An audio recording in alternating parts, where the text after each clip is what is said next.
Estamos no nosso quarto encontro do Proeva.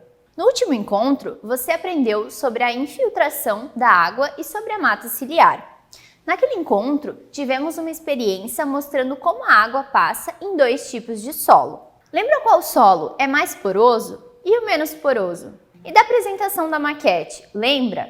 Tentou fazer alguma em casa? E se você fez, não esqueça de nos enviar uma foto. Lá na demonstração da maquete da mata ciliar, foi falado sobre ecossistema aquático e terrestre. Você sabe o que é ecossistema?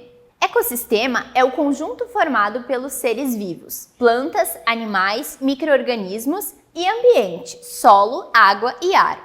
Todos esses elementos compõem o ecossistema, estão ligados e se relacionam com equilíbrio e harmonia. Um ecossistema é formado por dois componentes básicos, o abiótico e o biótico. O componente abiótico, que são as partes sem vida do ambiente, é formado pelo solo, atmosfera, luz e água. Esses fatores são fundamentais para a manutenção da vida, pois garantem a sobrevivência das espécies, atuando inclusive no metabolismo dos seres vivos, como é o caso da água. O segundo, biótico, diz respeito aos seres vivos como plantas e animais. Esses seres desempenham diferentes papéis em um ecossistema e ocupam diferentes níveis tróficos, podendo ser produtores, consumidores ou decompositores. O ecossistema pode ser influenciado por características biológicas, físicas e químicas presentes no ambiente. Caso uma dessas características seja alterada, pode provocar um desequilíbrio. Vamos usar como exemplo um ambiente aquático.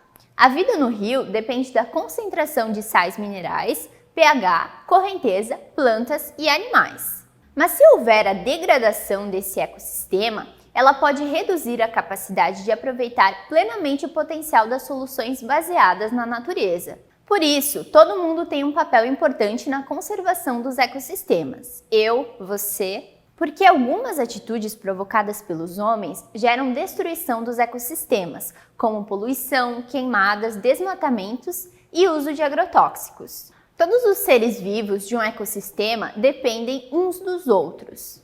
Os produtores, por exemplo, garantem a entrada de energia no sistema. Já os consumidores promovem o fluxo de energia e matéria. Por fim, os decompositores garantem a ciclagem dos nutrientes. Ciclagem é a constante troca de nutrientes entre o solo e as plantas. Por meio da cadeia alimentar, a energia passa através do ecossistema. Você já ouviu falar em cadeia alimentar? A cadeia alimentar representa uma sequência de seres vivos na qual um serve de alimento para o outro. Cada organismo ocupa um nível trófico dentro da cadeia alimentar, o que é determinado pelo tipo de alimento e pela forma como ele se alimenta. A planta ocupa o primeiro nível trófico, o dos produtores, autotróficos. Um rato que se alimenta da planta ocupando o segundo nível trófico, o de consumidor primário, herbívoro. Já a cobra, que se alimenta do rato, ocupa o terceiro nível trófico, o de consumidor secundário, carnívoro. E a águia, que se alimenta da cobra, ocupa o quarto nível trófico, o de consumidor terciário, carnívoro. Toda a superfície da Terra é uma série de ecossistemas ligados. Ao conjunto de ecossistemas terrestres, damos o nome de biosfera. Ela reúne todos os ecossistemas existentes. Uma poça de água pode mesmo ser um ecossistema? Sim, pois nela existem diversos micro-organismos vivos que interagem entre si e com fatores do ambiente. Na biosfera, encontramos milhões de espécies de seres vivos, e ela se estende por aproximadamente 8 quilômetros acima da superfície da Terra, desde o topo das altas montanhas até cerca de 8 quilômetros abaixo da superfície dos oceanos, e abrange diversos ecossistemas. E quais são os tipos de ecossistemas? Os ecossistemas são divididos em aquáticos e terrestres. Os aquáticos compreendem os ambientes de água doce, como lagos, mangues, rios, além dos ambientes marinhos, como os mares e oceanos. Já os terrestres são representados pelas florestas, desertos, montanhas, pradarias e pastagens. No Brasil, temos 6 grandes biomas: a floresta amazônica, o cerrado, Pantanal, a caatinga as pampas ou campos e a Mata Atlântica.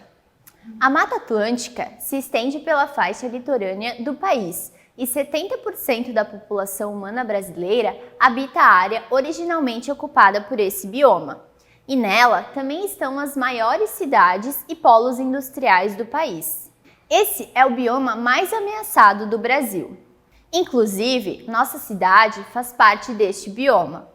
A Mata Atlântica é constituída por floresta tropical e o clima predominante é o tropical úmido. Ela possui um dos maiores aquíferos do mundo, o Aquífero Guarani. A fauna é muito diversa, com espécies de aves, mamíferos, répteis, anfíbios e insetos.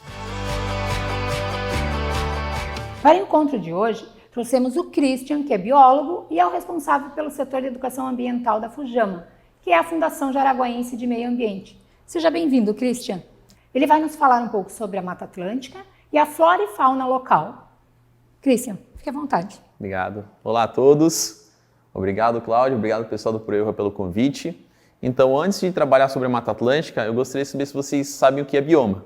O bioma, na verdade, é um espaço territorial onde o clima e o relevo vão determinar as espécies de fauna e flora que ocorrem naquele local. Aqui em Jaraguá do Sul, então, nós estamos inseridos no bioma Mata Atlântica. Ele ocorre desde o Rio Grande do Norte, lá no nordeste do país, até o Rio Grande do Sul. Nesse local, nós temos as cidades mais populosas, como no caso São Paulo e Rio de Janeiro. Então, 70% da população ocorre nesse bioma. Desde o ano de 1500, quando os primeiros colonizadores europeus chegaram aqui no Brasil, eles chegaram no nosso bioma, Mata Atlântica. E desde lá eles foram estabelecendo as cidades. Para construir as cidades, eles tiveram que desmatar, principalmente em torno dos nossos rios. As árvores mais retiradas naquela época era o pau-brasil, que o seu pigmento vermelho era utilizado para tingir roupa, e o pinheiro do Paraná, também conhecido como araucária, para a construção dos móveis e das casas. Eles desmataram tanto que hoje restam 12% da nossa floresta nativa. Entretanto, o nosso bioma abriga inúmeras espécies. Se a gente for contar as espécies de plantas, são mais de 20 mil espécies e endêmicas 8 mil. O que é uma espécie endêmica? É uma espécie que só ocorre naquele local e nem em outro lugar do mundo. Então, se eu desmatar aquele local que tem aquela espécie endêmica, ela não vai sumir somente daquele bioma, ela vai ser extinta do mundo inteiro. O nosso município ainda tem bastante da floresta atlântica. Foi feito um estudo recentemente mostrando que a gente tem mais de 40% da área do território do município com floresta atlântica. Dentre eles a gente abriga inúmeras espécies e algumas eu trouxe para mostrar para vocês. Além do trabalho de educação ambiental, nós também trabalhamos com a parte de resgate de animais silvestres. Esse animal aqui é o gato maracajá. Ele foi atravessar a rua ali no bairro João Pessoa e infelizmente ele acabou morrendo atropelado. Nós chegamos até o local, mas não deu tempo de salvar esse animal. É um animal que tem hábito noturno, então ele sai para caçar durante a noite. E ele é um animal carnívoro, então ele se alimenta de outros animais, pequenos roedores, pássaros e lagartos. É um animal bonito e está ameaçado de extinção, principalmente por conta do desmatamento e por conta da caça. Então nós não matamos esse animal. Às vezes as pessoas olham esse animal e acham que a gente acabou matando, não. Então a gente resgatou ele acabou morrendo, como eu disse, e nós encaminhamos para taxidermia. O que é isso? Ou conhecido também como empalhamento. Então o taxidermista pega esse animal, ele abre o animal, tira todos os órgãos, tira todos os ossos e é colocado um produto químico aqui no couro para esse couro não apodrecer, para não dar aquele mau cheiro. E essa estrutura feita do animal, para deixar como se fossem os ossos, é feita toda de arame. Então tem tudo arame aqui por dentro e antigamente era utilizado palha, por isso do nome empalhamento. E hoje em dia é utilizado espuma, que é um material mais nobre. Uma peça dessa aqui bem conservada dura em torno de seus 20, 30 anos. Então lá na FUJAMA nós estamos criando uma coleção didática para trabalhar esses animais, a fauna local, lá nas escolas. Se vocês quiserem conhecer um pouquinho mais da fauna local, falem com seus professores para eles entrarem em contato com a FUJAMA. Então muitas vezes nós moramos perto de uma mata ou vamos fazer alguma trilha e nós não encontramos nenhum animal. Não quer dizer que eles não existem naquela região. Muitas vezes tem animais, mas por conta do ser humano eles tendem a fugir ou se camuflam. E falando em camuflagem, hoje eu trouxe para vocês o mestre da camuflagem aqui da região. Para quem não conhece, Esse aqui é conhecido como bicho-pau, tá? Não é o louva-a-Deus, é o bicho-pau. Ele é um parente do louva-a-Deus. É um animal que ele nasce com cerca de meio centímetro de tamanho e conforme ele vai comendo, se alimentando de folhas de goiabeira, pitanga e araçá, ele vai crescendo. Essa aqui é uma fêmea, já adulta. Ela fica em torno de seus 25, 30 centímetros. E o macho, tá? Ele chega até uns 15, 20 centímetros.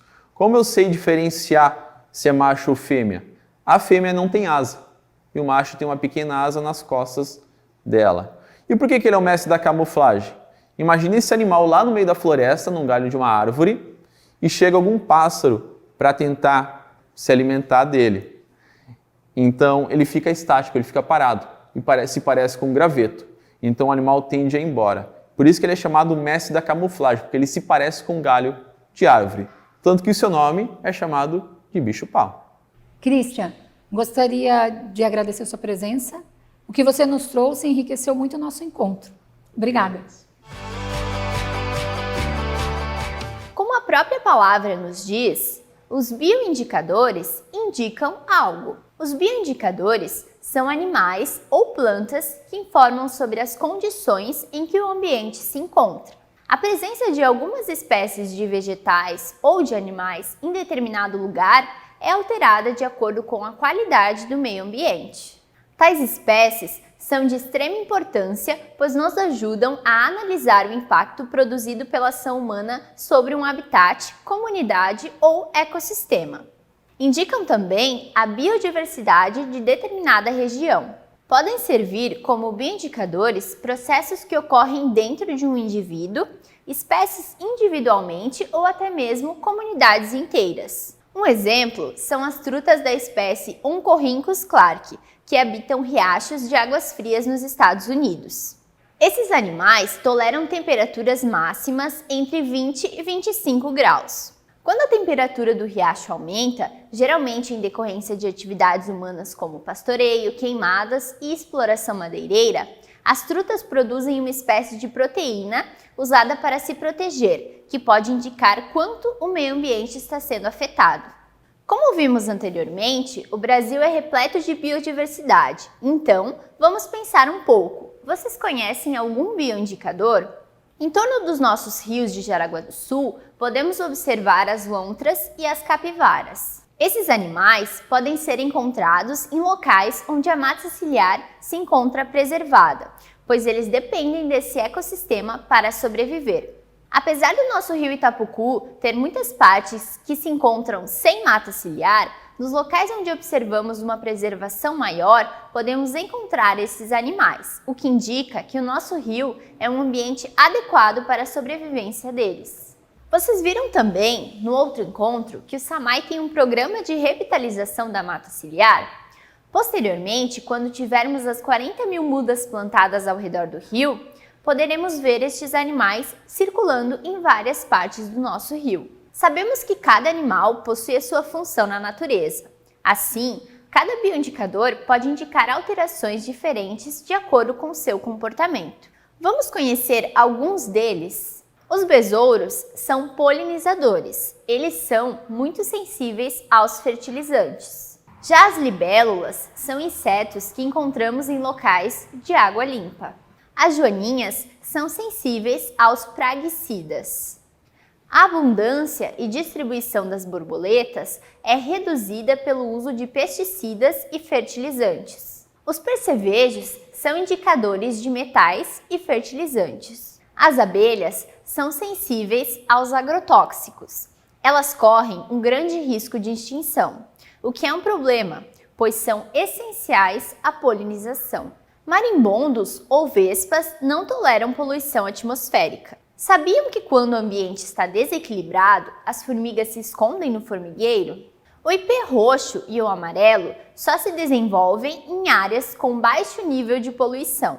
Algumas espécies de líquens são acumuladores de poluentes do ar e metais pesados tóxicos.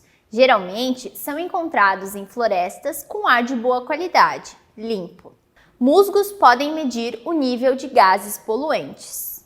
As esponjas ou poríferos absorvem metais pesados e coliformes fecais. Os corais perdem a cor com o aumento da temperatura e da poluição.